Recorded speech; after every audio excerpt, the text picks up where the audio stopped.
आप हो, दास अनाथ की नाथ आप हो, दुख सुख जीवन साथ आप हो, दुख सुख जीवन साथ आप हो, दुख सुख जीवन साथ आप हो, दुख सुख जीवन साथ आप हो। हरि चरणों में शीश झुकाऊं, हरि चरणों में शीश झुकाऊं, श्याम सुंदर तेरी आरती गाऊं, श्याम सुंदर तेरी आरती गाऊं।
प्रवाल तुलसी दल मंदिरे वामजयामि जगदीश्वर में प्रशस्त नाना सुगंध पुष्पाणि दारो भवान् च पुष्पाञ्जलिर्मयानन्द गृहाणीश्वर महानंद पुष्पाञ्जलिं समर्पयामि पुरुषोत्तम भगवान् की जय। सभी लोग थोड़ा थोड़ा आगे से खिसक कर बैठ जाए।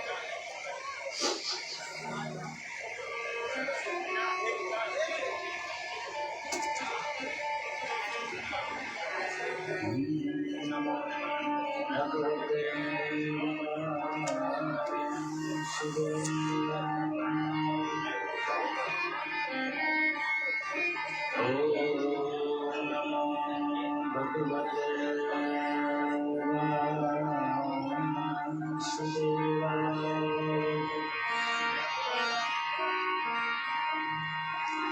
स्वस्ति श्री गणेशाय नमः। नमः परमहंसा स्वादित चरण कमल चिन्मकरंदाय भक्त जनमानस निवासाय श्री रामचंद्राय।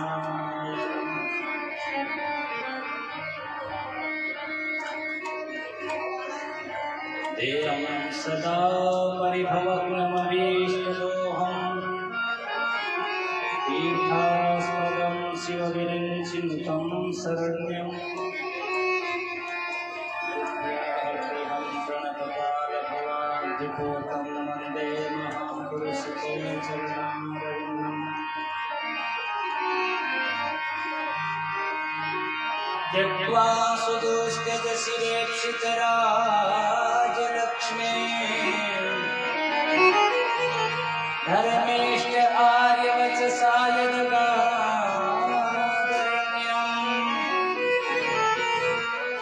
मायामृगं दैतयेक्षितमन्वधा वन्दे महापुरुषते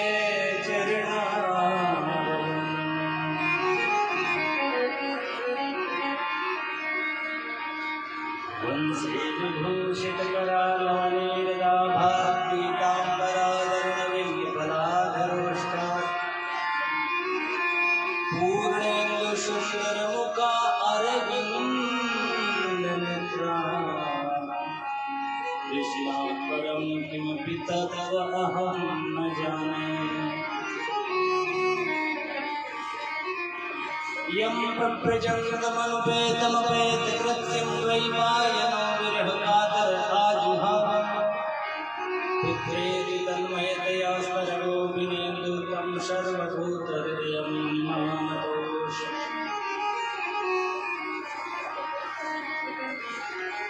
अज्ञानामितिरान्धस्य ज्ञानाञ्जनशलाकया चक्षुरुन्मीलितं येन तस्मै श्रीगुरवे नमः। सीतानाथसमारम्भां श्रीरामानन्दाय मध्यमाम् अस्मदाचार्यपर्यन्तां वन्दे श्रीगुरुपरम्पराम्।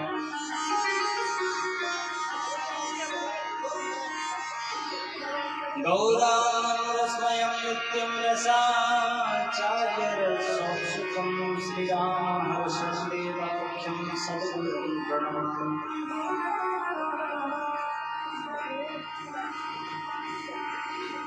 जय जय श्री राधारमण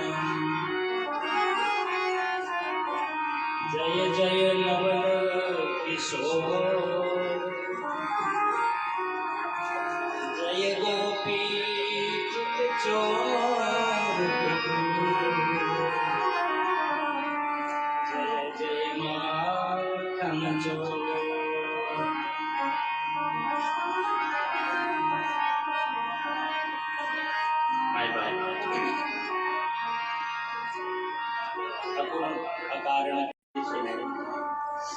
विगत 6 दिनों से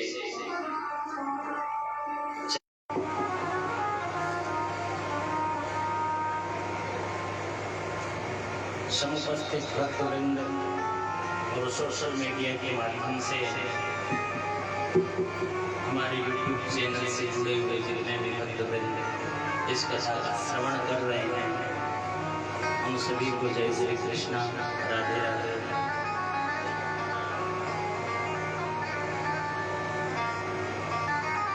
देखिए, ध्यान दीजिए, दुर्लभो मानुषो देहो देहानां क्षणभंगुर तत्रापि दुर्लभं मन्ये वैकुंठं प्रियदर्शनम्। पहली बात तो जीवन ही बहुत दुर्लभ है और इस दुर्लभ जीवन के अंदर भगवत कृपा से सत्संग मिल जाए, ये इससे भी बड़ा दुर्लभ है।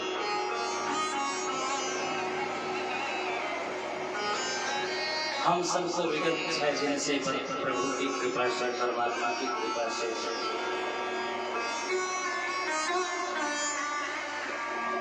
हम सब लोग श्रवण कर रहे हैं, मनन कर रहे हैं।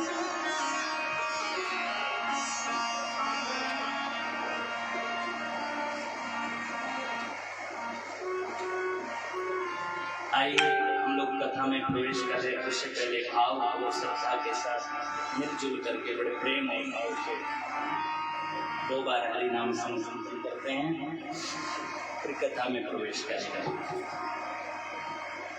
जय राधे राधे गोविंद गोविंद,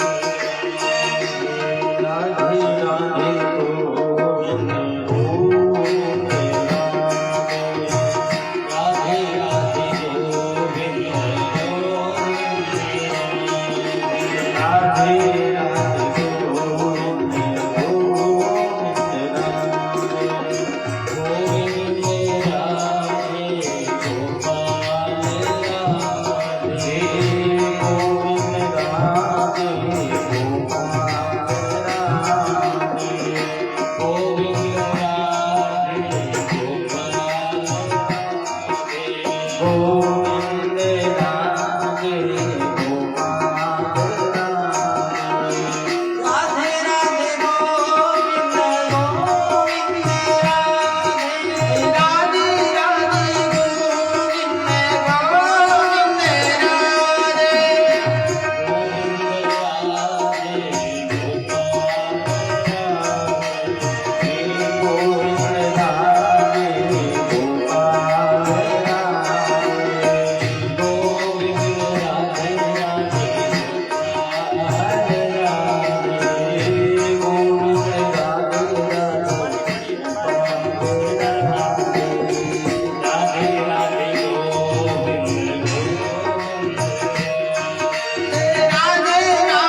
हिमालय की असीम अनुकंपा हम सब पर।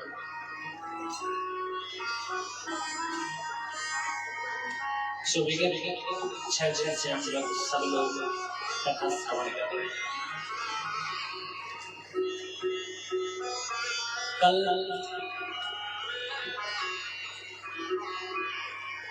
हम सब लोगों ने श्रवण किया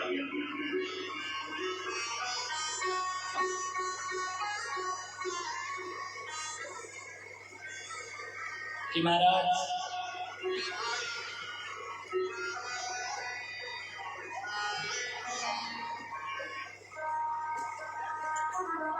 कथितो वंश विस्तारो भवतां सोम सूर्ययो।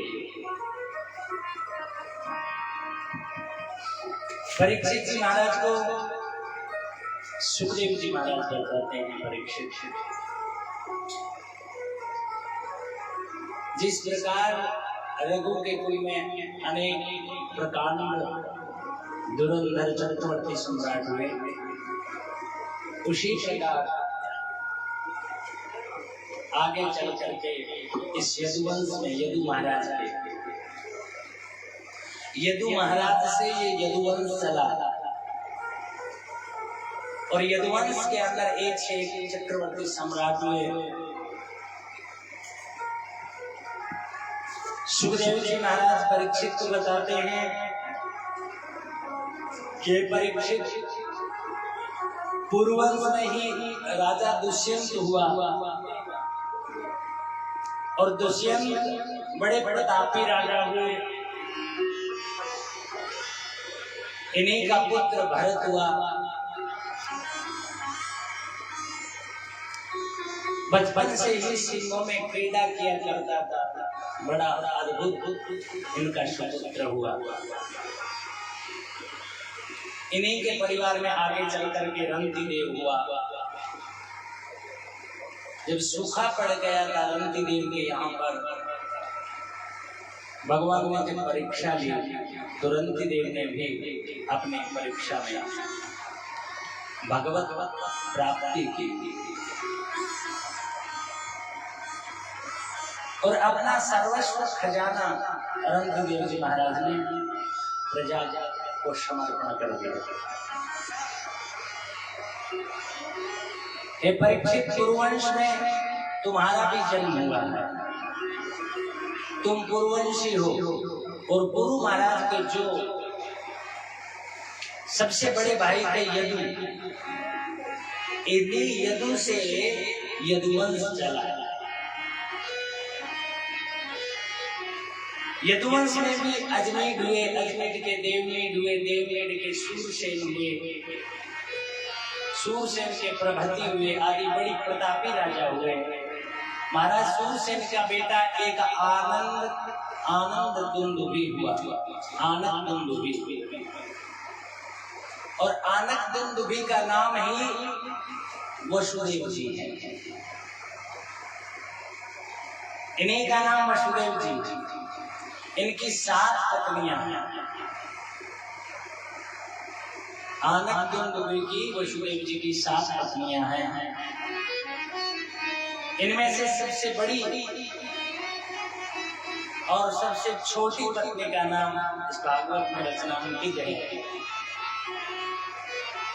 सबसे जो छोटी पत्नी थी इसका नाम है देवकी, और देवकी के गर्भ से स्वयं भगवान प्रभु कृष्ण प्रकट हुए।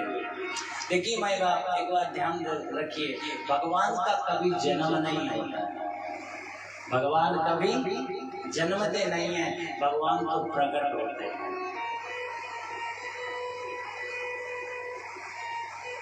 देवकी के गर्भ से 8वीं जो संतान हुई वो कृष्ण हुए। 7वें का भगवान ने आकर्षण करके और देवकी रोहिणी के गर्भ में प्रवेश करवा दिया, इसलिए उनका नाम एक संकर्षण भी है। उनका नाम एक संकर्षण भी है। इस प्रकार का वर्णन आया है। तब परीक्षित को इस प्रकार जब कथा बताई तो परीक्षित ने कहा महाराज इस कथा के लिए तुम्हें तड़प रहा था और इस कथा को भी आपने संक्षिप्त कर दिया, बताइए ना कृष्ण कथा, कृष्ण का जन्म किस प्रकार हुआ, विस्तार से बताइए। बोले कथितो वंश विस्तारो भवतां सोम सूर्ययो राज्यां चोभयवश्यानां चरितं परमाद्भुतम् यदोश्च धर्मशीलस्य नितरां सत्समं तत्र सेनावतीर्णश्च विष्णु वीर्येण संसनः। परीक्षित ने तुरंत प्रश्न किया, आपने सूर्य की वंशावली, सूर्य वंश की वंशावली, चंद्र वंश की वंशावली बहुत लंबी विस्तृत आपने बताई, लेकिन महाराज जब यदुवंश की बारी आई तो आपने संक्षिप्त कर दिया, ये तो कोई अच्छी बात नहीं है, यदुवंश को भी विस्तार से बताइए। तब सुखदेव जी महाराज कहते हैं परीक्षित, भगवान केवल भवरोग की मीठी दवा मात्र है, यदि तुम सुनना चाहते हो तो मैं तुम्हें सुनाता हूँ, सुनो। सुखदेव जी बोले परीक्षित ये तुम्हारे जो दादाजी का संबंध है ना ईश्वर से, ये बहुत प्राचीन है, बहुत लंबा है। तुम्हारे दादा अर्जुन का जो कृष्ण के प्रति जो समर्पण है, जो प्रीति है, जो संबंध है, वो एक अलौकिक है।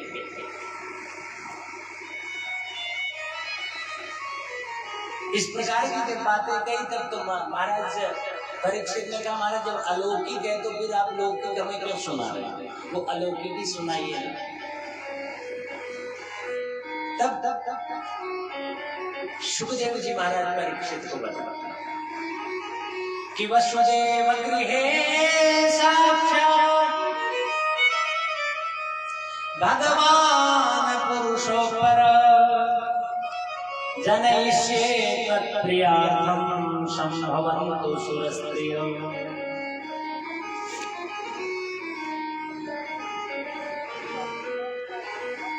शुकाचार्य जी महाराज कहते हैं परीक्षित,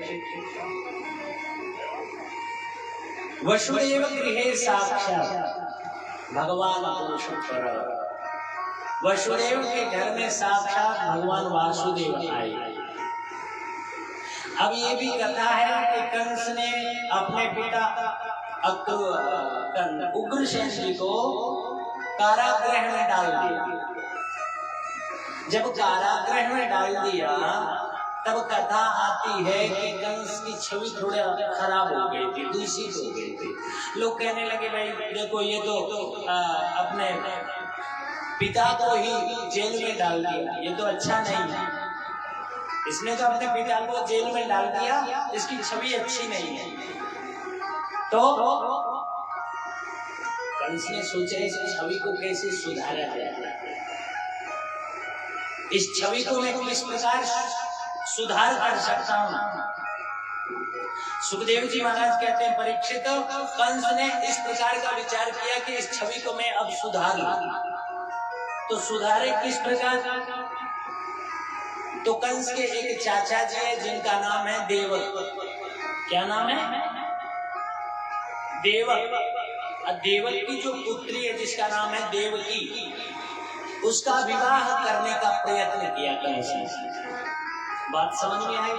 बोले जब इसका अच्छा विवाह करूंगा, अच्छा दहेज दूंगा, अच्छी दक्षिणा दूंगा तो चारों तरफ यश कीर्तन फैल जाएगा।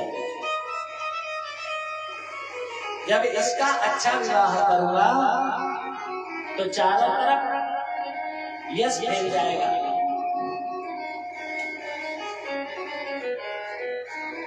चारों तरफ यश फैल जाएगा।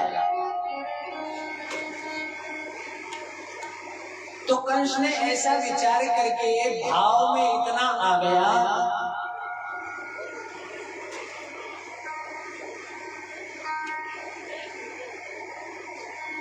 कि अपनी बहन का रथ स्वयं ही हाँकने लगा। अपनी बहन का रथ स्वयं हाँकने लगा, इतना भाव में आ गया।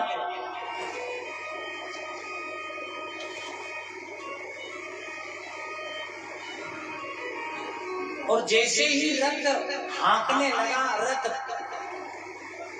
लेकर के चलने लगा, सारथी बना, सबको भगा दिया, जाओ तुम नीचे जाओ, मैं अपनी बहन को छोड़ने के लिए जाता।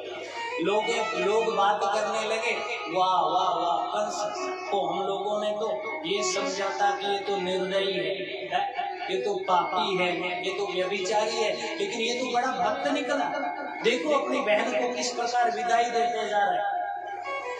अब लोग कंस के इस कर्म को देख करके, इस भाव को देख करके रोने लगे, आंखों में आंसू निकालने लगे।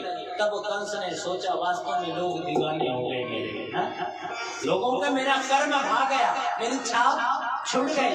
तब इस प्रकार के भाव हुआ। आकाशवाणी भगवान ने सोचा कि यदि ये इसी प्रकार लोगों का दिल जीतता रहा तब तो गड़बड़ हो जाएगा। नारद जी महाराज ने कुछ उपाय समझा। आकाशवाणी हुई और आकाशवाणी ने जैसे ही या तो भाव चल रहा था कि भाई ये तो बड़ा भैन का भक्त है, ये तो इस प्रकार है, ये तो ये है, ये तो वो है, बात चल ही रही थी। इतने में क्या हुआ, आकाशवाणी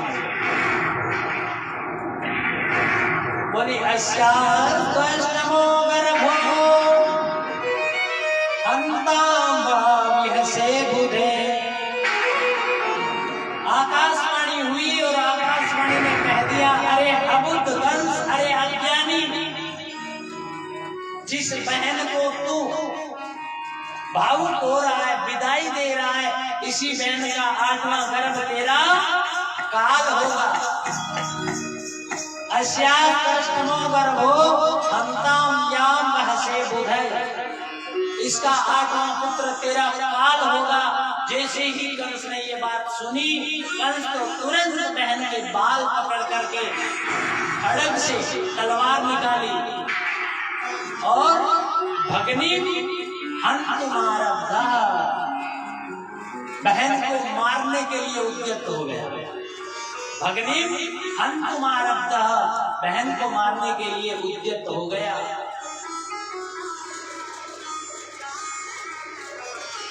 खड्गकाड़ी कचक रही, हाथ से खड्ग निकाल लिया और बहन को मारने के लिए उद्यत हुआ।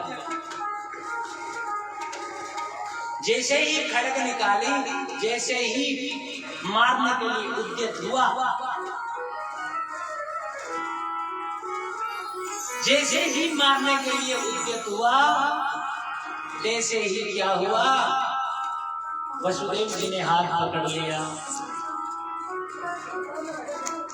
पाति रक्षति, वसुदेव ने दौड़कर हाथ पकड़ लिया। पति का अर्थ है पाति रक्षति, जो अपनी पत्नी की हर प्रकार से रक्षा करे वही पति होता है। तो हाथ पकड़कर वसुदेव जी महाराज ने विवेक से काम लिया, बुद्धि से काम लिया। ज्ञानी पुरुष कौन है, जो मृत्यु को जितना दूर धकेल दे वही ज्ञानी है, वही ज्ञानी।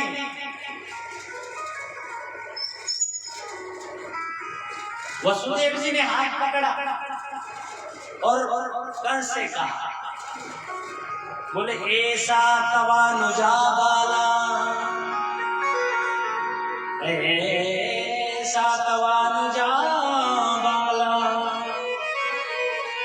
कृपणा पुत्री कोपमा, हम तुम रहस्य कल्याणी मां तुम दीनवत्सल। कंस से कहने लगे वसुदेव जी, तवा अनुजा ऐसा, यह आपकी बहन है, यह आपकी अनुजा है। ऐसा तवा अनुजा बाला, हे कंस यह तुम्हारी बहन है। तवा अनुजा तुम्हारी अनुजा है। पुत्रिणा पुत्री को बमा, अरे कंस तुम इसे मारने जा रहे हो? आपकी वृत्ति, आपका व्यवहार तो बहुत दयालुता का है, आप तो बड़े दयालु हैं, और आप इस प्रकार अपनी बहन को मारोगे तो आपकी छवि खराब हो जाएगी, आपकी छवि खराब हो जाएगी।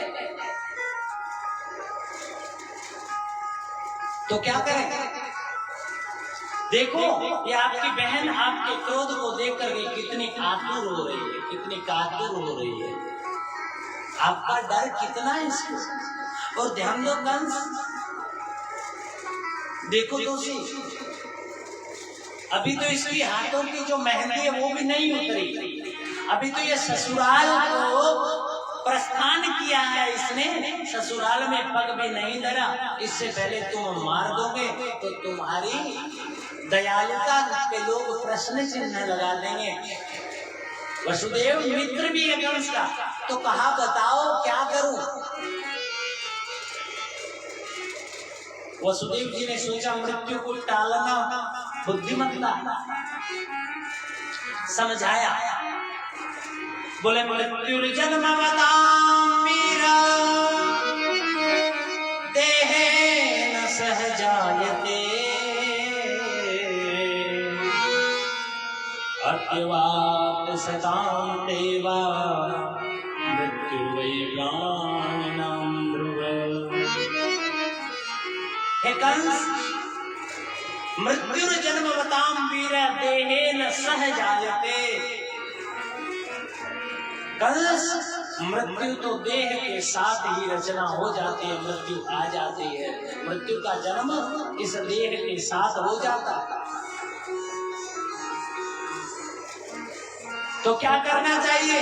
मृत्यु अटल सत्य, जिस प्रकार राम का नाम अटल सत्य है, ठीक उसी प्रकार अटल सत्य मृत्यु है। जन्मना जायते मृत्यु,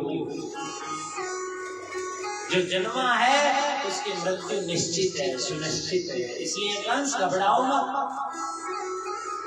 तुम्हें अपने बहन के पुत्रों से डर है कि तुम्हारा भांजा, तुम्हारा काल होगा, तो तुम एक काम करो।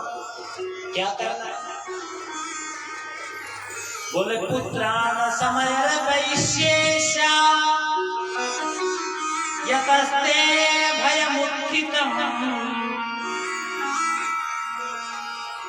पुत्रान समर्पयिष्ये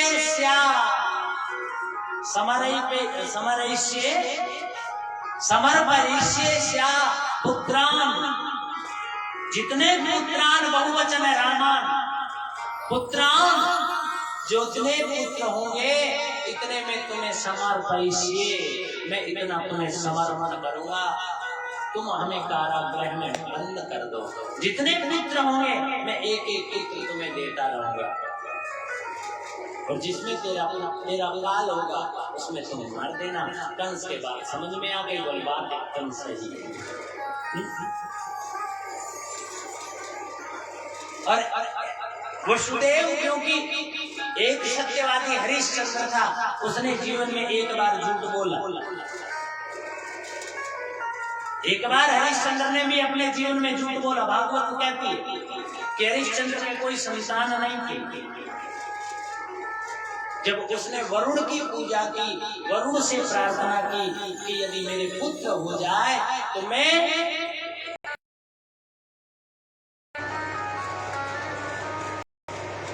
इस प्रकार की जब बात कही तो वरुण ने कहा ठीक है। इस प्रकार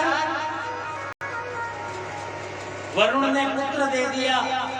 कुछ दिन बाद में आया, बोले भाई अब पुत्र हो गया, बलि दे, यजन कर, तो का हमारा थोड़ा बड़ा हो जाए दे देंगे। कुछ दिन फिर बाद आया, बोले अब दे, बोले हमारा बस थोड़े सो और मोटो हो जाए दे दे। फिर आया, करते करते करते करते इंद्र आए। इंद्र ने आकर के रोहितास को कह दिया कि तेरा बलि देगा तेरा बाप। रोहितास कहते जंगल में चला गया, वहाँ एक सुनैसेन नाम का ब्राह्मण है, अजीगर नाम का ब्राह्मण, उसको लेकर के आते हैं, उसकी रक्षा करते हैं।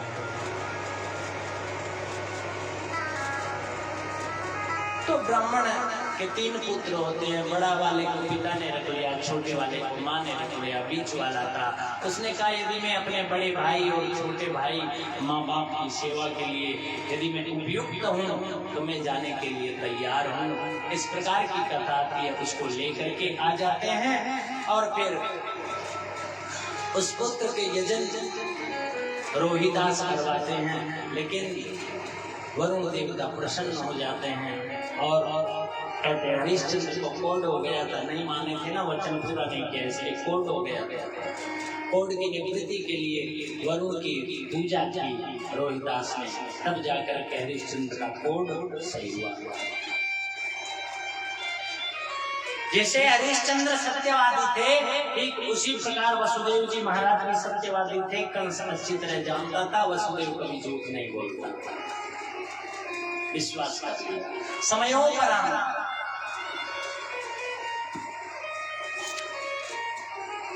शुकाचार्य जी महाराज कहते हैं परीक्षित,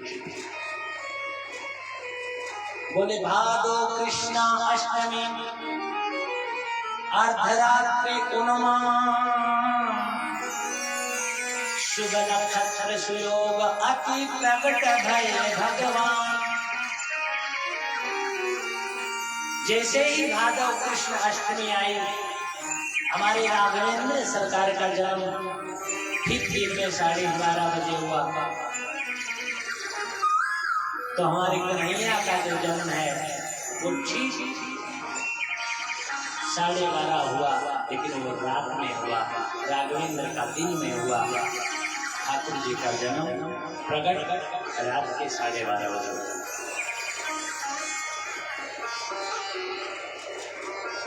शुकाचार्य जी महाराज कहते हैं कि अतः सर्वगुणोपेत काला परम शोभन। अब भगवान के प्राकट्य का शुभ समय आ गया। काल के नाम से हृदय कांप जाता है, बहुत खतरनाक होता है, पर आज भगवान के जन्म के अवसर पर काल परम शोभन, काल भी परम शोभन हो गया, क्योंकि भगवान का प्राकट्य हो गया। काल परम शोभन, काल भी परम सुंदर बनकर आया है। भादव का महीना देखिए, श्रावण के बाद जब भादव का महीना आता है तो आपने देखा होगा चारों ओर, तो श्रावण में खूब वर्षा होती है, तो भादव में क्या चारों ओर खूब हरियाली होती है। खूब हरियाली होती है तो खूब पशु पक्षी जीव जंतु खूब बोलते हैं, है ना।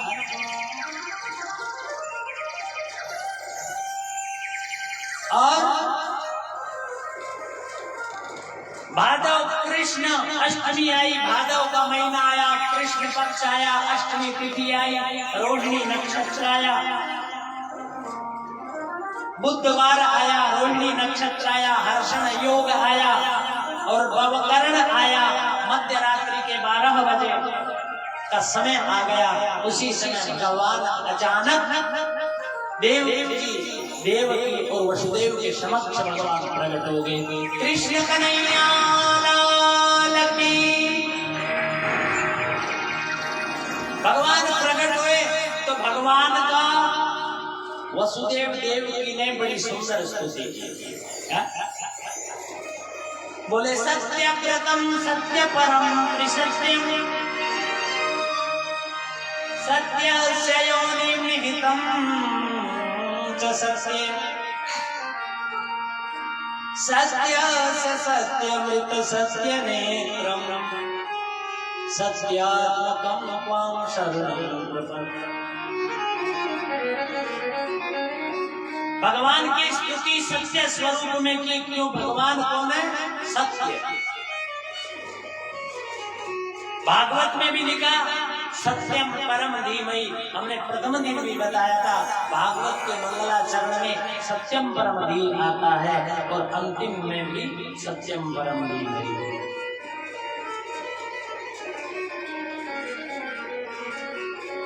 नाम संकीर्तनम यस्य सर्व पाप प्रणाशनम प्रणामो दुःख शमनम तम नमामि हरि परम।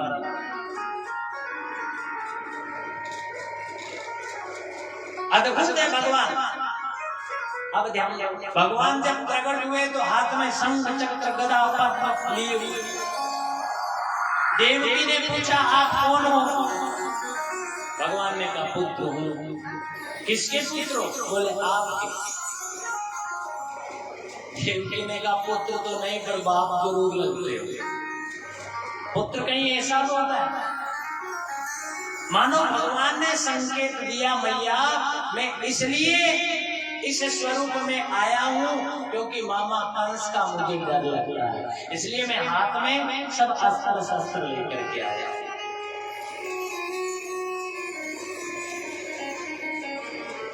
इसलिए मैं हाथ में अस्त्र शस्त्र लेकर के आया। मान ने कहा नहीं ये छोड़िए सब और लीला करिए, सुंदर लीला करिए। तब कहा लीला तो करूंगा लेकिन एक शर्त पे करूंगा। बोले क्या? बोले मेरे को यहाँ से आप उठा करके और गोकुल में नंदगांव में नंद बाबा के यहाँ पर एक कन्या हुई है, उसको आप ले आइए और मुझे वहां छोड़ आइए। समय आएगा मैं आपके पास आ जाऊंगा, नहीं तो मेरे को मामा कंस मार डालेगा। जैसे ही ये बात कही तो कहा ठीक है हम छोड़ तो आएंगे। वसुदेव ने कहा पहले देख तो सी हमारी तरफ। अरे चारों तरफ से हम बंधे हुए हैं, दिखाई नहीं दे रहे। सांकड़ों चारा गानी बांधे डाल के मने बड़े छोड़ रहा, किया छोड़ रहा हूं। भगवान ने कहा अभी तो आपने माया को पकड़ रखा, जैसे ही आप मुझे पकड़ोगे मायापति को पकड़ोगे तो इस माया से आप खुल जाओगे। अभी तो आपने माया को पकड़ रखा है, जब मायापति को पकड़ोगे तो इससे मुक्त हो जाओगे। शुक्राचार्य जी महाराज कहते हैं इस प्रकार श्री वसुदेव जी महाराज को समझाया और कह कर इतनी बात रूप मानव का धारा था। विषमत माता पिता बोले यह बालक प्यारा। बड़ा सुंदर अलौकिक। तब तो भगवान ने जैसे ही मैया ने कहा कि आप छोटे बन जाइए, मधुर बन जाइए, तो भगवान तुरंत बोले पुनि वचन सुजाना रोदन ठाना कोई बालक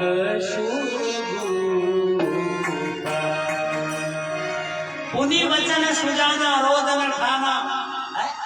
जैसे ही मैया ने कहा तो हो गए। मैया ने क्या कहा? कीजे शिशु लीला अति प्रियशीला यह सुख परम अनोपा। बच्चे की तरह लीला करिए गोविंद। कीजे शिशु लीला, शिशु कहते हैं बच्चे को, बच्चे की तरह आप सुंदर लीला कीजिए। जैसे ही ये बात कही गोविंद छोटे से हो गए।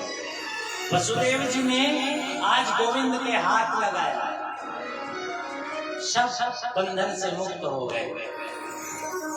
वसुदेव जी ने देखिए जब माया आती है, मायापति से पहले भगवान की माया आती। माया आई तो कंस ने बहुत चारों ओर सुरक्षा लगाए रखी थी कि भाई ध्यान रखना कहीं मेरा शत्रु जन्म ले, मेरा काल जन्म न ले, और जन्म ले तो मुझे तुरंत सूचना देना ताकि मैं तुरंत उसको मार डालूं। बहुत सुरक्षा चाक चौबंद कर रखे थे कारागृह के चारों ओर। लेकिन जब मायापति का प्राकट्य होता है तो माया सो जाती है। तो अब क्या हुआ यहाँ पर? बोले द्वारपाल गए सोए, सभी प्रभु माया से हारे। फट फट खुले किवाड़, टूट गए कुंडी ताले। कटाकट कटाकट सब खुल गए। फट फट खुले किवाड़, टूट गए कुंडी ताले। बोले बरसन लागे मेघ, भरी जमुना तरंग भारी। खड़े लगे वसुदेव अंग पे लिए।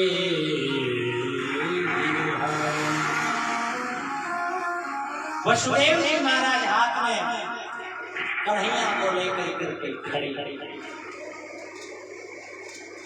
अब ध्यान देना, वसुदेव लेकर के चले तो यमुना महारानी बड़ी विकराल रूप बना लिया। प्रश्न खड़ा होता है कि यमुना महारानी ने क्यों इतना विकराल रूप बनाया। तो यहाँ पर भाव बहुत है, 108 भाव, लेकिन समय का अपने पास सीमित समय है, इसलिए 1-2 भाव पे हम प्रसंग प्रकाश डालेंगे। पहला भाव तो ये है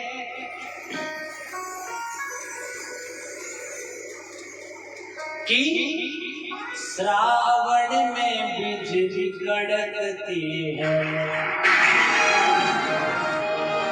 और बादल बहुत गरजे। श्रावण भादवा में खूब बरसात होती है, खूब बिजली कड़कती है, खूब बरसात होती है। तो खूब बरसात होगी तो आपको पता है नदी नाला ये सब उफान पे रहेंगे। तो पहला भाव तो ये था कि भादव के महीने में पूरी नदियां उफान पर थी, तो इसलिए यमुना महारानी खूब बड़ी। दूसरा, भगवान आए तो यमुना महारानी इसलिए हो गई कि यमुना महारानी मानो समाचार देने आई गोविंद को। बोले गोविंद मेरे गाने की ध्यान रखियो। मतलब बोले ये जो कालिया नाग है ना, कालिया नाग बड़ा मेरे पे विष छोड़ता है, सब लोग कहते हैं इस कालिया नाग की वजह से मैं बदनाम है गई। सब लोग कहते हैं क्या? बोले जमुना मैया कारी कारी, राधा गोरी गोरी। जमुना मैया कारी कारी, राधा गोरी गोरी।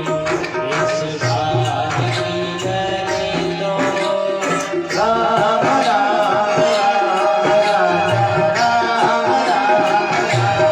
इस बात की करी दो लागे, तुम्हें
आनंद मुरली में तेरी सुमरे बारंबार, आनंद मुरली में तेरी सुमरे बारंबार।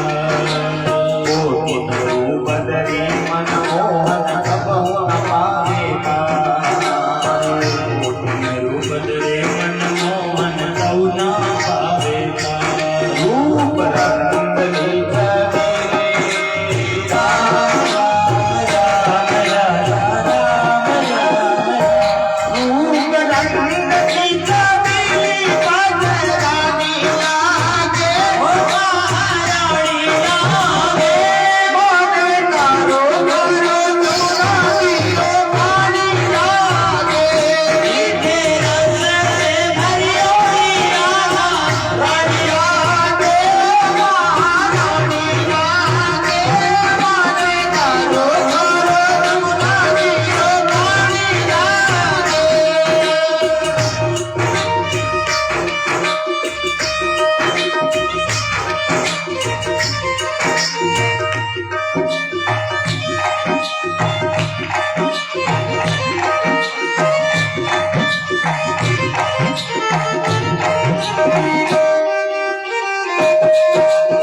लीठ रहा होगा कि यमुना मैया सोचने लगी आज मौका अच्छा है, गोविंद आए हैं तो सबसे पहले आकर के मैं इनको शिकायत कर दो।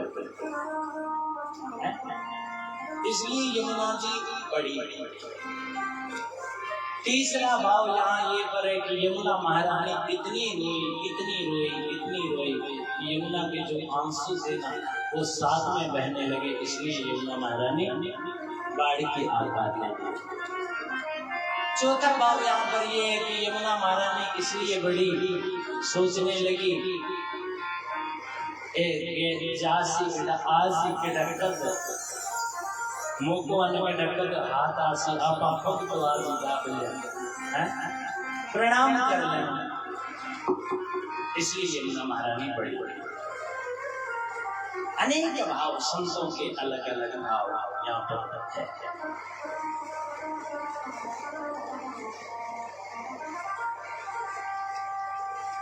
शुकाचार्य जी महाराज कहते हैं वसुदेव जी लेकर के चले गए, यमुना महारानी ने रास्ता दिया, वसुदेव जी लेकर के गए और जाकर के जो है तुरंत आज गोकुल के अंदर नंद भवन के पास में गए और जाए करके नंद भवन में गोविंद ने गोविंद को वसुदेव जी ने रख दिया और वहां पर जो माया थी उसको उठा लिया। माया को उठा करके चले,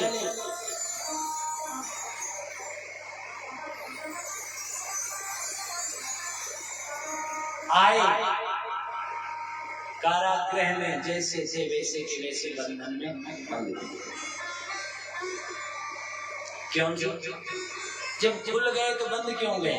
क्योंकि जब तक मायापति को पकड़े रखा तब तक बंधन से मुक्त थे, और जैसे ही मायापति को छोड़ के आए, माया को लेकर के आए, तो पकड़ में आ गए, बंधन में आ गए,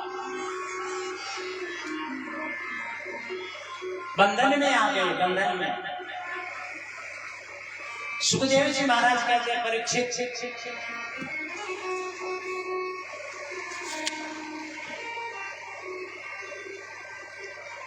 अब तो यहाँ पर नंद उत्सव के अलौकिक है। अब थोड़ा सा वृंदावन में चल यहाँ नंद महोत्सव की बड़ी सुंदर कथा है। बोले नंद स्वाद उत्पन्न जातो ह्लाद महामना, आहुई अविप्राण वेद ज्ञान स्नातः शुचि अलंकृत। अब नंद भवन ब्रजमंडल की कथा बड़ी अद्भुत है। नंद बाबा 90 साल के डोगरा है, ध्यान दीजिए। नंद बाबा 90 साल के डोगरा है, और ध्यान दीजिए एक भी संतान नहीं है। 90 साल के डोगरा है, एक भी संतान नहीं है। एक दिन की कथा है। एक दिन ब्राह्मणों की मंडली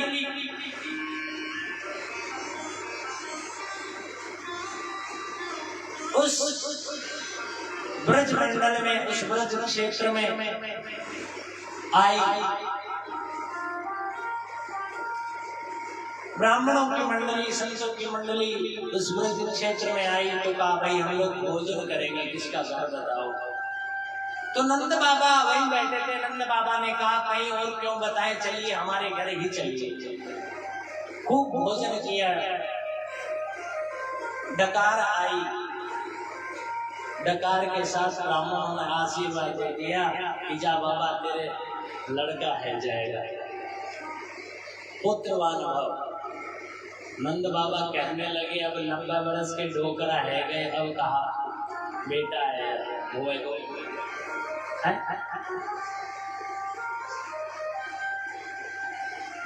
जैसे ही नंद बाबा ने दंडवत सब ब्राह्मणों को प्रणाम किया, महंत जी के मुख से आशीर्वाद निकल गए, नंद बाबा पुत्रवान भव। नंद बाबा हाथ जोड़ करके बोले, बाबा 90 वर्ष के डोकरा है गए, अरे एक बुढ़ापा में का आशीर्वाद दे रहे हो।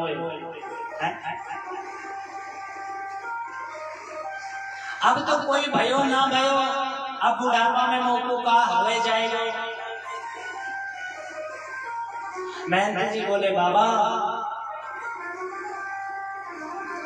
तो जब तक मेरो आशीर्वाद सफल न हवे जाएगा तब तक मैं वृंदावन से बाहर नहीं जाऊंगा।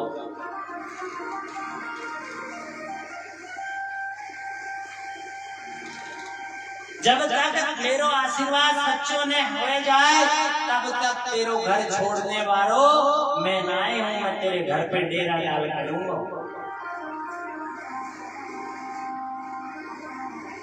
अच्छा एक काम कर, तू गोपाल सहस्त्र नाम का पाठ आरंभ कर। अब गोपाल सहस्त्र नाम का पाठ बता दिया।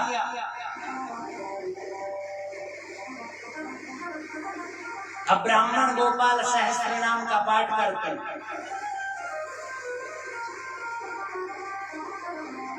छोरा का कैसे ना आया हो, तब तो महाराज रोज रबड़ी घुटाया जाए और भोजन कराएगा, हम भजन करेंगे, फिर देखो छोरा कैसा ना आया। तब तो महाराज रोज रबड़ी घुटाते हैं, खूब भंडारा में चकाचक करवाते हैं,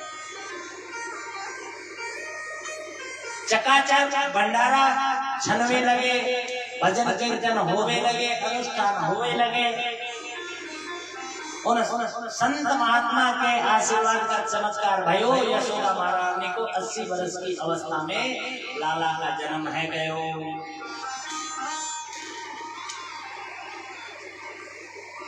पूरे ब्रजमंडल में खबर फैल गई।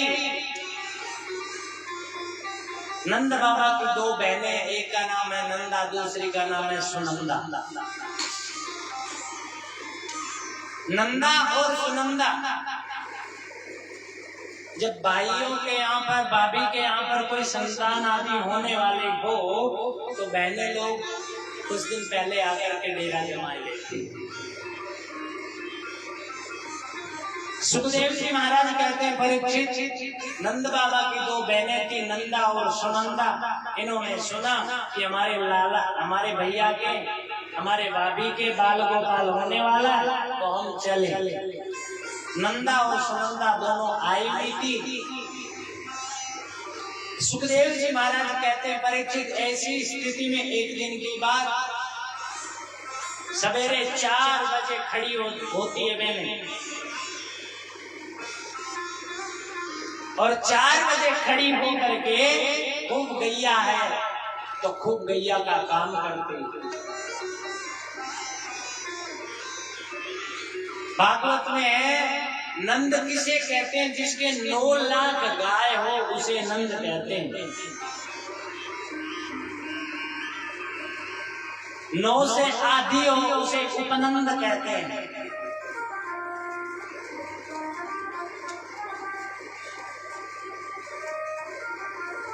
एक दिन दोनों बहनें गई, जाकर के देखा, बोले भाभी जी अभी तक उठी नहीं, कहा बात है, जाकर के देखी। नंदा गई तो यशोदा भाभी बड़ी गहरी नींद में सो रही।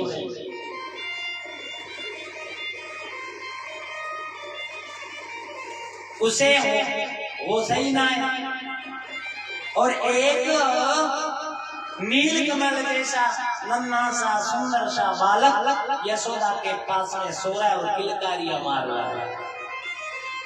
सुनंदा ने दौड़ भर करके भीतर प्रवेश किया, लाला की आभा प्रभा शोभा को देख करके जाकर के अपनी बहन सुनंदा को बताया।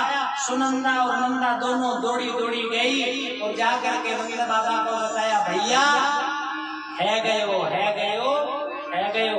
नंद बाबा जाप कर रहे हैं, अभी तो भयो ना जाना कब हुए गो, अभी तो भयो ना जाना कब हुए गो। जाप तो कर रहे थे भगवान विष्णु का, नमो भगवते वासुदेवाय पाद सर्वम, लेकिन जल्दबाजी में निकलने लगा, अभी तो भयो ना न जाने कब हुए गो, अभी तो भयो ना न जाने कब हुए, अभी तो भयो ना आगे पतो ना है, अभी तो भयो ना आगे पतो ना है। मंत्र चलने लगा। सबरे मन में नंद बेचारा बाबा भूल गए। जैसे ही सुनंदा आई, अरे भैया तुम माला सटकाए रहे हो, मैं कहां कहां भागती, तुम्हें देखती डोलती फिर रही हूं, तुम्हें पता है। अब तो नंद बाबा सावधान हो गए, कहा हो गए बतो ना। तब कहा भैया जल्दी बताओ कहा हुआ क्या है, बता तो सी। तब नंद बाबा कहते हैं, नंद बाबा से सुनंदा ने कहा, बाबा भैया लाला है गयो, बोले लाला है गयो। नंद बाबा की धड़कन तेज हो गई, अरे बहन ले ये सोने का हार तो ले जा। और तुरंत नंद बाबा ने 9 लाख का हार निकाल करके बहन को अर्पण कर दिया, समर्पण कर दिया। अब तो महाराज बोले, हुई अविप्राण वेदज्ञान स्नातः शुचि अलंकृतः, हुई अविप्राण वेदज्ञान स्नातः शुचि अलंकृतः। दौड़कर उपनंद ने ब्राह्मणों को बुलाया, महाराज जी जल्दी करिए, आपके आशीर्वाद से बड़े भैया के लाला को प्राकट्य हुआ, लाला को जन्म भयो है। अब तो ब्राह्मण बड़े प्रसन्नता पूर्वक दौड़ दौड़ करके आते हैं और अपना पंचांग खोलते हैं, और खूब भस्म चंदन लगाए करके पोती पत्रा दबाए करके दौड़े दौड़े सब ब्राह्मण आए, और आए करके उच्च स्वर से स्वस्ति वाचा किया। वाचयित्वा स्वस्तेनम जात कर्मात्मदस्य वै कारयामास विधिवत् पितृदेवार्चनं तथा। कारयामास विधिवत्, बड़े विधिवत। हमने कल या परसों पर चर्चा कर रहे थे ना कि संस्कार का जहाँ विषय आए तो वहां कभी भी मटर गश्त नहीं करने चाहिए। कार्यामास विधिवत, संस्कार बड़े विधान से करने चाहिए। पितृदेवार्चनम तथा, पितरों का पूजन करना चाहिए। जब भी संतान हो तो पितरों का, देवताओं का, कुल देव का, सबका मान सम्मान करना चाहिए, पूजन करना चाहिए। पितृदेवार्चन। इस प्रकार स्नातः शुचि अलंकृता। अब जब पूजा होने लगी तो नंद बाबा से सब ब्राह्मणों ने कहा कि बाबा देख यहाँ पे बैठ। एक छोरा आया और बोला बाबा ने टोकू में सजाया, अच्छे लगे।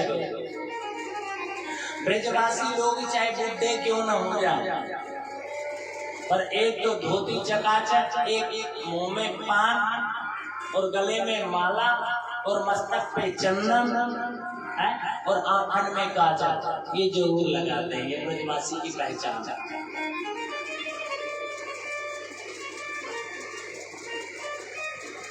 नंद बाबा को एक छोरा आया और नंद बाबा से कहने लगा बाबा जब बालक हुए ना तो उसकी जब पूजा करें तो सजवो धजवो पड़े, खूब सजना पड़ता।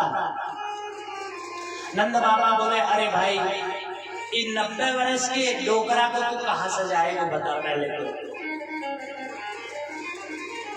छोरा बोलो बाबा मैं तो देख तो सही,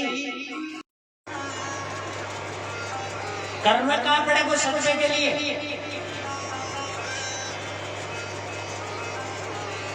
अब तो महाराज 90 वर्ष के डोगरा बाबा को खूब चकाचक रेशमी धोती मंगवाई, रेशमी धोती पहनाई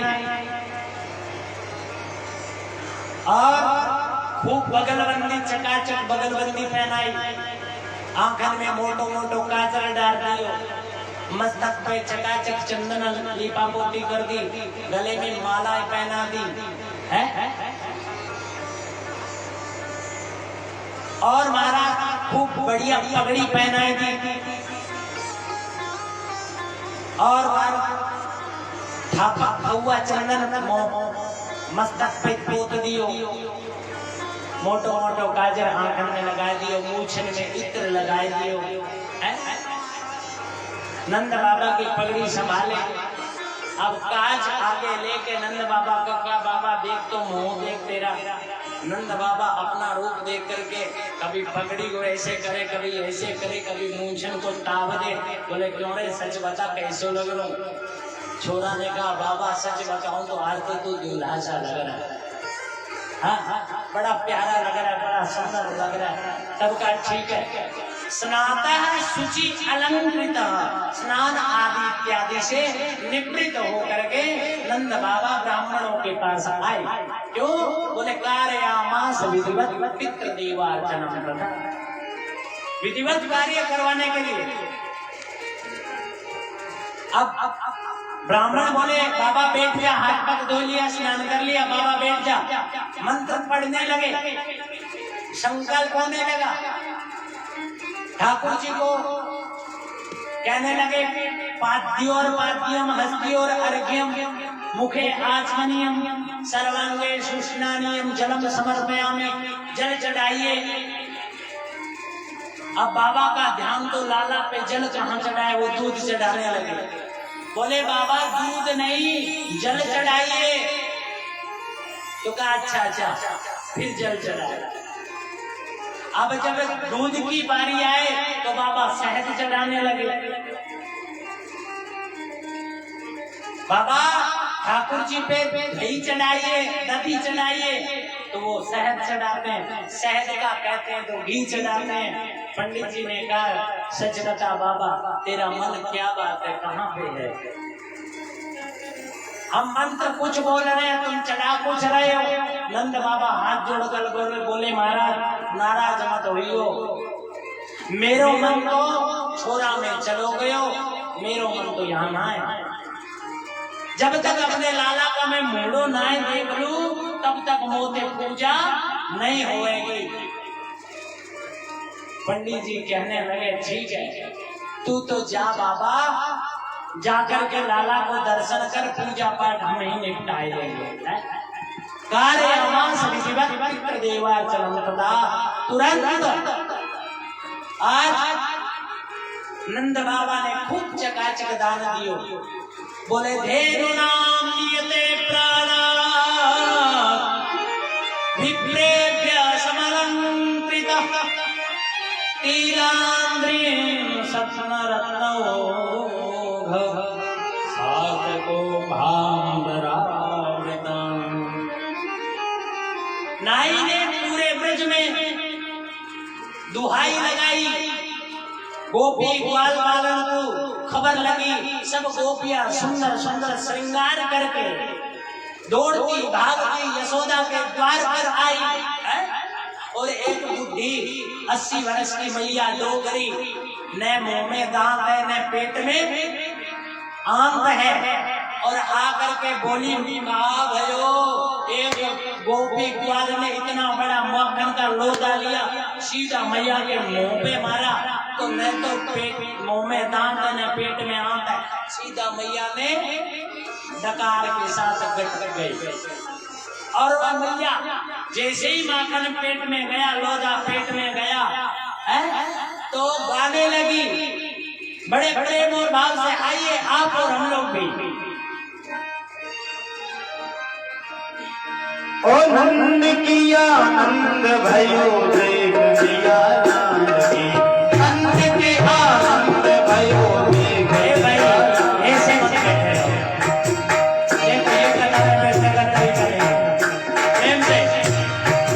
नंद किया नंद भयो देख दिया।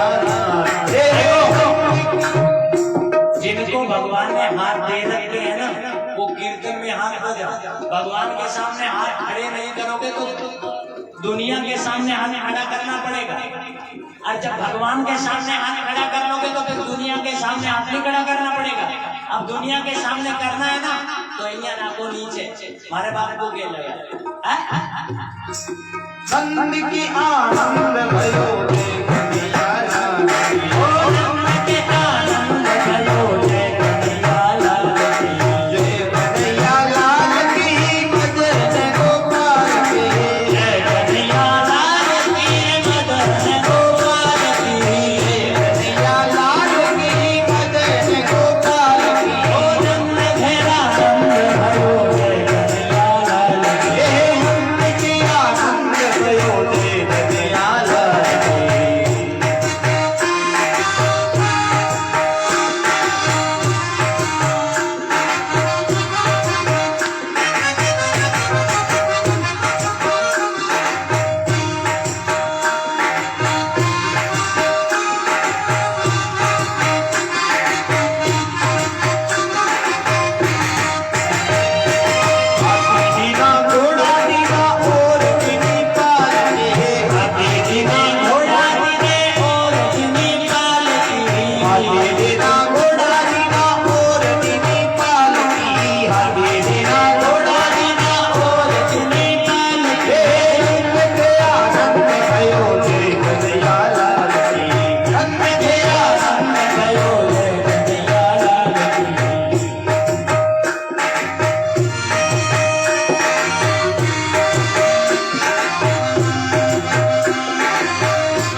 की।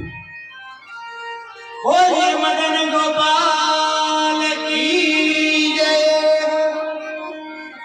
अब तुम्हारा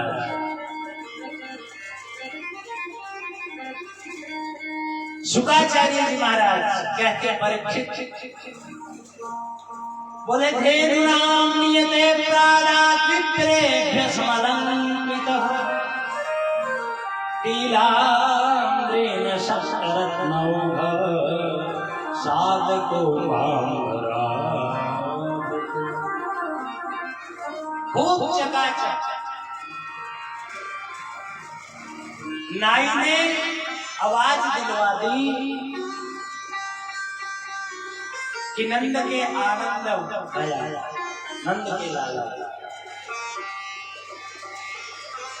अब तो एक छोरा बोला, बाबा तो पतो ना, जब लाला को पहली बार मुंडो देखे ना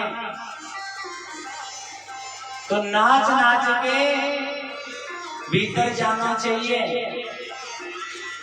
80-90 वर्ष के डोकरा नंद बाबा, सब लोग आकर के मजाक करते हैं, मखौल करते हैं, और नंद बाबा जैसे जो कह रहे हैं वैसे कर रहे हैं, खुशी के मारे। क्यों पता ना है 90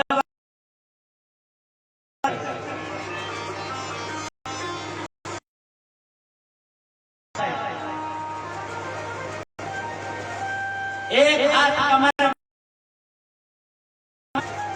गद गद होते हुए, एक हाथ करतों के ऊपर, एक हाथ सर पे रख के नंद बाबा अपने पैर हिला नाच रहे। 90 वर्ष के डोकरा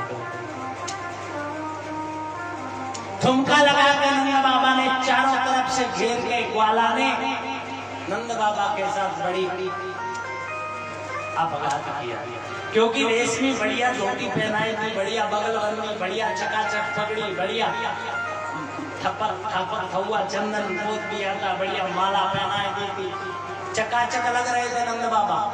और जब आदमी को कोई सुंदर कपड़े पहना दिए जाए ना तो आदमी बड़ा संभल संभल के पैर रखता है कि कपड़े गंदे में है जाए। हाँ बैठता है तब भी देखता है यहाँ सुरक्षित है कि नहीं, कई कपड़े गंदे में हो जाए।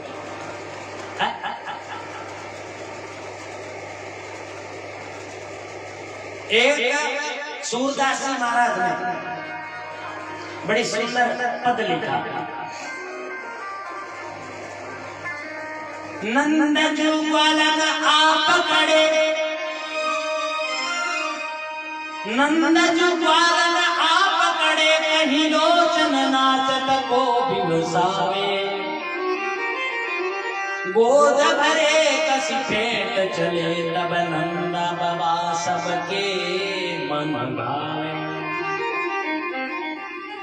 नाचत देख के नंद बाबा सब,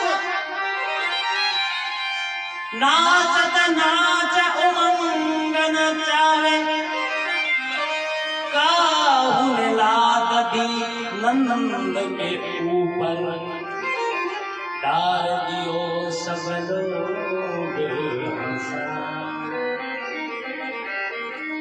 एक गोपाल दाल ने क्या किया, नंद बाबा चकाचक तो थे ही ना, तो एक मटका के अंदर दही, मिश्री और मक्खन मिला करके उसको मिला करके अच्छी तरह और नंद बाबा के ऊपर उड़ेल दिया।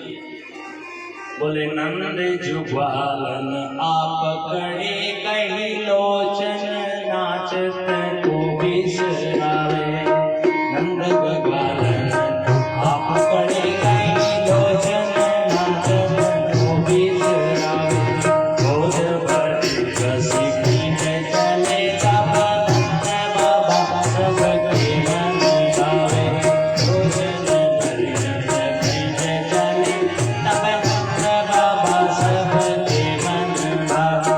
नाचत देख के नंद बाबा सब नाचत नाचत उमंग छाए, काहू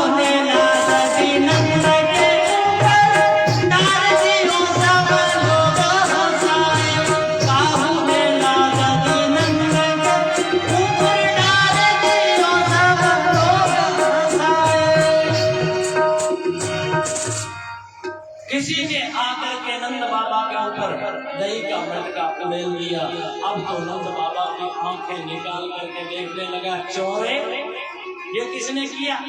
दिखाई नहीं दे रहे, सब वस्त्र गंदे कर दिए। कितना अच्छा लग रहा था, सब मिट्टी में मिला दिया। काबू ने लादी नंद के ऊपर डाल दियो, सब लोग हंसाए। जैसे वह मक्खन मिश्री छाछ दही नंद बाबा के ऊपर उड़ेला ना, तो ये जो चंदन था वो सब मुंह पे ऐसे हो गया। नंद बाबा जैसे कोई होली की खेल करके आया। अब सबके सब लोग नंद बाबा को देख कर खूब हंसते हैं। दूध दही की बरसात के मारे नंद भवन बढ़ता चला जा रहा है। ऐसा लग रहा है मानो नंद भवन में रहा, बल्कि क्षीर सागर हो गया हो। नारायण आज कृष्ण के रूप में नंद भवन के अंदर क्षीर सागर के अंदर खेल रहे हैं। इस प्रकार का वर्णन बड़े भाव के साथ धीरे धीरे सब लोग आते हैं और आ करके लाला पलने में सुनाई देती है मैया। सब आ करके बड़ा झूला झूला मैया ने सब देखा, भाई धीरे धीरे झूला है। अरे मेरो लाला झूले पलना निक धीरे हिंदा दीजो, मेरो लाला झूले पलना निक धीरे हिंदा दीजो, मेरो लाला झूले पलना निक धीरे हिंदा दीजो, निक धीरे हिंदा दीजो, निक होए हिंदा दीजो, धीरे हिंदा दीजो, निक होए हिंदा दीजो। अरे मेरो लाला झूले पलना निक धीरे हिंदा दीजो, भैया झूले पलना निक धीरे हिंदा दीजो।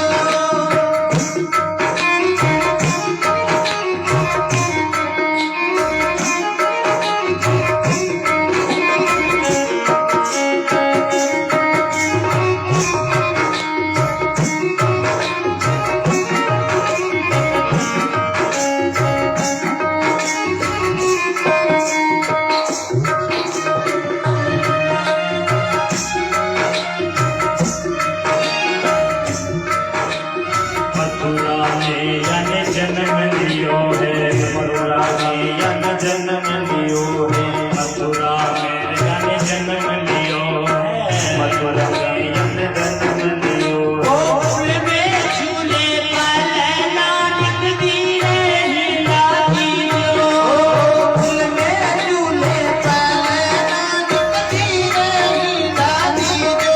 अरे मेरे लाला झूले पलना निक धीरे हिंदा दीजो, मेरो लाला झूले पलना निक धीरे हिंदा दीजो, निक धीरे हिंदा दीजो रे निक होए हिंदा दीजो, निक धीरे हिंदा दीजो, निक होए हिंदा दीजो। कन्हैया झूले पलना निक धीरे हिंदा दीजो, कन्हैया झूले पलना निक धीरे हिंदा दीजो।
खूब चकाचक बधाई है। यहाँ पर नंद महोत्सव में श्री शुकाचार्य जी महाराज परीक्षित को कहते हैं, परीक्षित बोले नंद स्वामज उत्पन्ने जातो लादो आहूय विप्राण वेद ज्ञान स्नात शुचि अलंकृत। स्नात शुचि अलंकृत, शुद्धता पवित्रता का ध्यान करके, शुद्ध वस्त्र इत्यादि धारण करके ऐसा लगता है शुकाचार्य जी महाराज 18 श्लोकों में अद्भुत कृष्ण जन्मोत्सव का वर्णन करते हैं। जैसे देखने में ऐसा प्रतीत होता है जैसे 18 स्कंद के अंदर 18,000 श्लोकों की इन्हीं के अंदर वाक्य संग्रहित करके इकट्ठे करके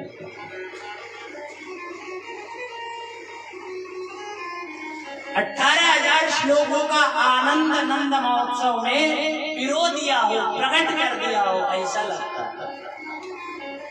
श्री शुकाचार्य जी महाराज कहते हैं, परीक्षित नंद भवन में लाला का जन्म नहीं हुआ, बल्कि मूर्तिमान आह्लाद आनंद का प्राकट्य हुआ।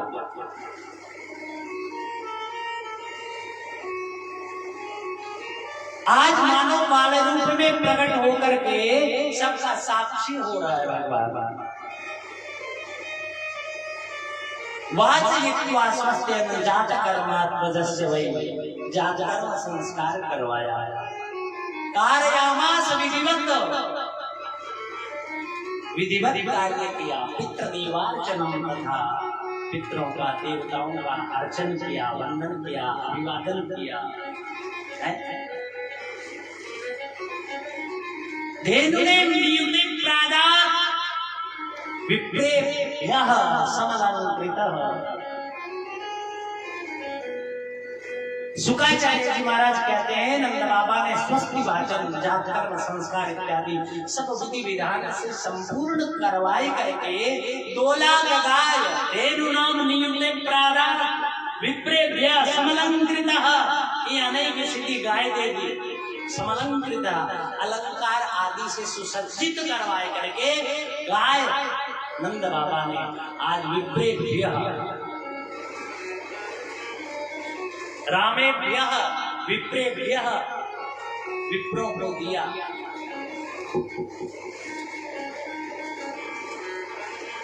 और 7 बड़े बड़े विशाल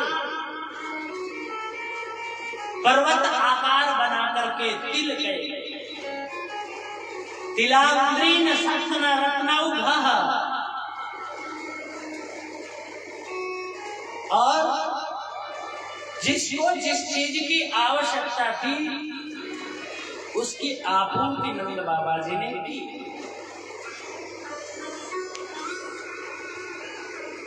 शुकाचार्य जी महाराज कहते हैं, ता आशीष प्रयुञ्जाना चिरं पाहीति बालके। अरे मैया, तेरो लाला 1000 वर्ष तक जिए। गोपिया ने लाला को खूब आशीर्वाद दिया। भगवान भी आज,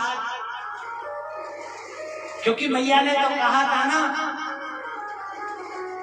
बोले कीजिए शिशु लीला अतिथ्य शीला, यह सुख परम अनोखा, बालके की तरह लीला कीजिए।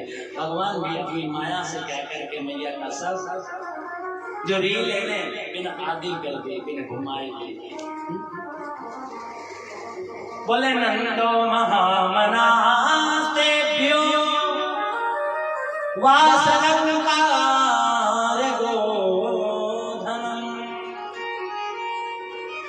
सूतमागध वंदिभ्यो ये विद्योपजीविना। नंद बाबा का मन आज इतना विशाल हो गया, इतना उदार हो। कहते हैं जहां याचक हो ही नहीं, कहते हैं उन लोगों को अयाचक कहते हैं, जिनके अंदर से मांगने की रुचि समापन हो जाए, वो अयाचक है। नंद बाबा के घर से सब लोग भर भर के थाल, भर भर के गाड़ा, भर भर के, जिसके पास जो पात्र था वो भर के लेके जा रहा है। पात्रत्वा धनमात्म होती, जिसके पास जैसा पात्र, जितना पात्र, उसमें उतनी ही तो वस्तु आएगी ना, वो उतनी वस्तु लेकर के जाए।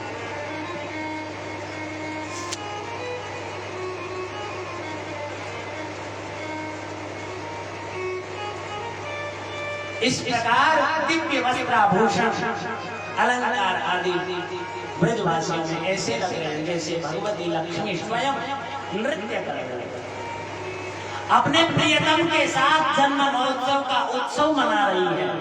रमा पीडम भूनृपम, मानो भगवती स्वयं नृत्य कर रही हो, विहार कर रही हो। रोहिणी मैया भी प्रोत्सित सत भर्तका होकर के आज सब कुछ भुला करके भाव नृत्य कर रही है। जब व्यक्ति भाव में होता है ना, देखो भगवान तो एक ही बात कहते हैं कि भाव का भूखा हूं अर्जुन, भाव ही एक सार है।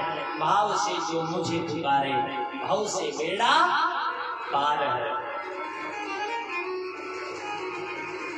भगवान कहते हैं मेरी तरफ तुम केवल और केवल समर्पण का भाव रखो। भगवान कहते हैं तुम सब कुछ छोड़ के मेरी तरफ आओ तो सही। अहम त्वाम मोक्षयिष्यामि सर्वधर्मान् परित्यज्य माम एकम शरणं व्रज। तुम सब कुछ छोड़ करके आओ तो सही।